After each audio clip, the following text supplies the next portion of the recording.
Hello મિત્રો, જય માતાજી. સ્વાગત છે તમારું મારા મિની બ્લોગમાં. અને મિત્રો, રાત્રે તો આપણે પહોંચી ગયા છીએ. એક્સિડન્ટ થતા રહી ગયું છે. આ જોઈ શકો છો, બંને સાયકલાસ તૂટી ગયા છે.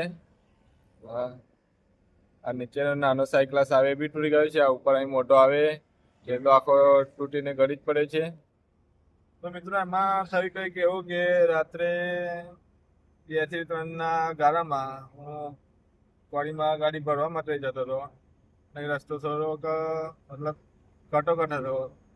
સિંગલ રસ્તો હતો, મતલબ કટોકટ ગાડી નીકળે તો જે સામેની ગાડી આવીને એકદમ અચાનક સામે જ આવવા લાગી. ખબર નહીં કે ડ્રાઈવર ઊંઘમાં હતો, ખબર નહીં. આખી વચ્ચે વાળો પાટો ક્રોસ કરીને આખી મારી લાઈનમાં જ આવી ગઈ.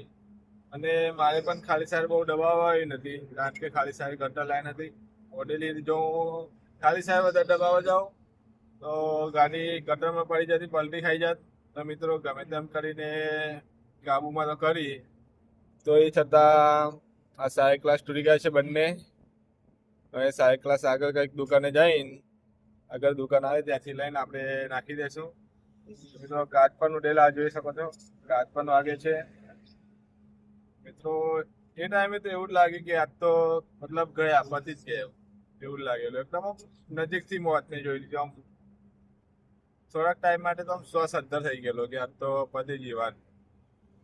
તો ભગવાનની મહેરબાની કહેવાય કે બચી ગયા.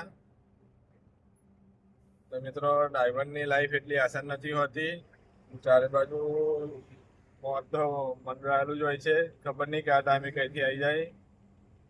તો મિત્રો, તમે જેટલું વિચારો છો એટલું ડ્રાઈવરની લાઈફ આસાન નથી હોતી.